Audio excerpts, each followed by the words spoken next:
Okay, my name is Kris, and I am a compulsive eater in recovery today because I weigh and measure 3 meals a day from the Gray Sheet. I write those meals down and I commit them to a Gray Sheet sponsor. I eat nothing in between meals, no matter what, without exception, is a blinking miracle in my life. And my most recent abstinence date is 9/13/2001, and for that I'm grateful. I'm one of those compulsive eaters that had so many day ones that I couldn't count them. I couldn't count them. I can't describe them, but I can tell you that almost every day one that I had, I learned something from it to keep me abstinent the next time I was maybe in a dire situation, or I learned something to keep me abstinent every time. I'm not endorsing or hooraying day ones, but boy, I had them and I came to learn to celebrate them. I got abstinent in the New York City community, Westport, Connecticut, and New Jersey meetings. And I'm telling you, you guys kept the doors open till I could find you. I had been in another 12-step program for food, and for years it worked, and I weighed and measured my food, but in that program I was allowed to weigh and measure foods that we don't eat, and come to find out that they were carbs. And I didn't realize that I was allergic to healthy whole grain carbs. They're healthy for some people, and they worked for me for years. But after 8 years, man, I hit the skids and I was a wreck. I was, I never quit going to meetings. I never quit my commitment to abstinence, but boy, I couldn't keep it. And I had no idea that it was what I was eating that was triggering me. I thought I wasn't doing something right. I just thought, well, actually, I got into the stuff. I started thinking I was just bad, that what is wrong with me? I can't do this. I was lucky enough to run into a friend from that program, and man, did she look good. She had a sense of grace and humor and lightness about her. She had a light in her eye and a spring in her step. And I said, "What are you doing?" She said, "I found a new food program." I said, "Please, can I come?" She said, yes. She took me to New York. I think it was a Tuesday night meeting on the Upper West Side. And we walked down into a little room, and they had these little signs on the tables that folded up pieces of paper that said, "No matter what."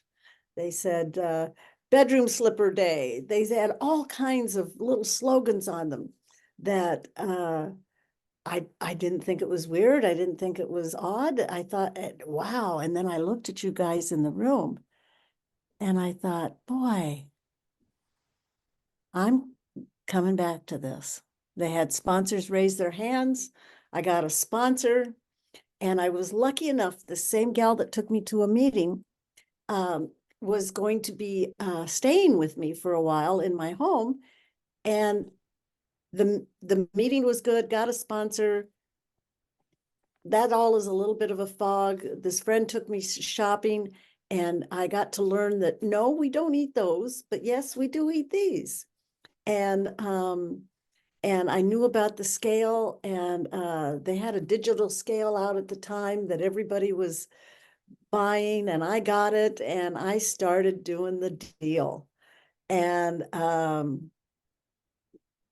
I got a sense of peace almost right away. Physically, my body, the swelling went down. I came to you at over 150 pounds. I don't know how much over, because I quit weighing at 148 or 49. But my puffiness went down, my swelling went down. When I came to Gray Sheet, I couldn't lift my arm without pushing it up with this, because my joints were so sore. I had such inflamed body stuff going on. I can't tell you. Anyway, so right away I started feeling better. I was scared that I was going to miss that metabolic adjustment that I used to have, that fourth little snack at night. And I started drinking diet soda that I had quit already for a number of years, but I was so scared I wasn't going to be able to go without that last meal. I started drinking diet soda. Anyway, that plays into my story later on. What happened was I went to meetings. I had this sponsor. I never heard her say, call me if you make a mistake.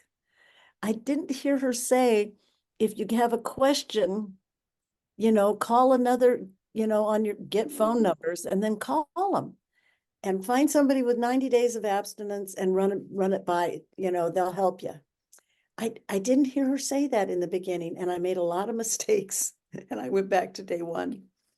I traveled for a living. I will tell you that from 1991, I started carrying my food with me and I traveled internationally.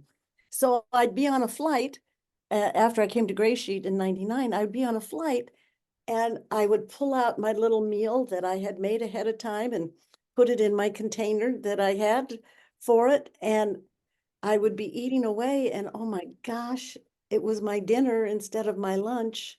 And what do you do? And no telephones and what do you, well, I'll tell you, my sponsor had a way around that. I had to get a new sponsor because that one didn't work out. But there's no, I wish her well, all is good. And I got another sponsor that worked better for me. And I'm just talking about this because you're not married to your sponsor. But my second sponsor helped me with realizing that my food is meant to support me. And she had me when I went to meetings. I met a member in this room at the New York meetings. And I used to have people, my sponsor had them write their address on a postcard. And I would write 3 postcards a day when I was gone on my trips to you guys in the meetings so that I would have some kind of mental connection with you. And it really worked. It really helped me keep focused on, oh, I want this abstinence. I need this abstinence. This abstinence is important to me. And I would write you always little postcards and you guys kept me abstinent. My trips were not that long. They were 4 or 5 days long, but that was a long time for me to be away from you guys. I'd get back and go to meetings. I think we had phone meetings at that time. I think we had one at 10 a.m. and one at 9 p.m. at that time. And I went to live meetings and I went to phone meetings. Well, I was slipping and sliding and I said, what should I do? And my sponsor said, put yourself in gray sheet rehab. I said, what is that? Well, it was the weekend in New York. And she had me go to every meeting that I could get to all weekend long. I did go home to New Jersey at night for bed, but I did that. And from then on, for somehow, it gave me the juice to keep coming. I'm going to talk about our literature and my piece with some of the literature that's come out. When I got abstinent, they had lines of sponsorship. And I had friends that would shop the lines to where they would find somebody that would do what they wanted to do to be abstinent. And I never did that, but I used to resent that they could eat things that I couldn't. And it bothered me. Well, guess what? Ta-da! I love this thing. This came out and I'm reading GreySheeters Anonymous, World Services, Gray Sheet Abstinence, Clarification and Sponsorship Guidelines. Hallelujah. I am so happy for this today. I'm so happy to know that we're all on the same page. I like that. That we have a defined abstinence and that, and I also like it, you guys, that we can wear our abstinence. Something that bothered me always was about my weight. I always thought I was fat, even though I wasn't.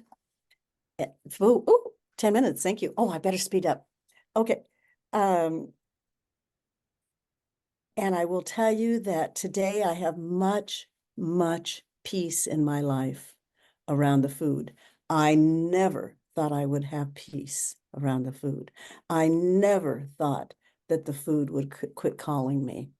I never thought that I could quit driving from one fast food restaurant to the next, to the next, to the next. I never thought that I would be able to have peace in my life and enough time for friends and family and be focused on them instead of what am I eating next, or what did I just have, and am I going to have to exercise this off, or what am I going to, oh man, I'm so grateful today to you all for this abstinence. I will tell you that the tools that we have here probably got me abstinent, but the steps and the traditions and the literature, the program, you guys showing me the program and teaching me the program has probably kept me abstinent. I'm just going to read something from step 4 that I'm been studying in the, I'm with some other people in step 4 in the 12 and 12 of GreySheeters Anonymous.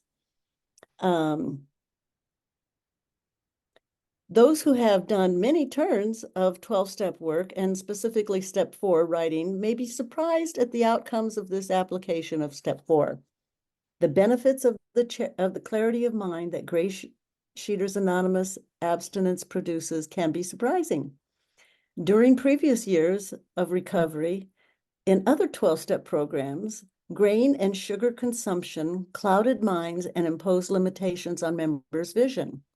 GSA abstinence grants clarity of mind to perform a truly thorough and fearless moral inventory. At the time I came to GreySheet, I'd been seeing a psychiatrist for 14 years, oh, maybe 14 and a half. I had tremendous mental problems. I probably still have them today, but they're not inflamed, just like my joints aren't inflamed. And this abstinence has given me a life beyond my wildest dreams. And I thank you all so much for being here. Thank you to my friend for asking me to speak. And I can't wait to hear what you all have to say. Thank you.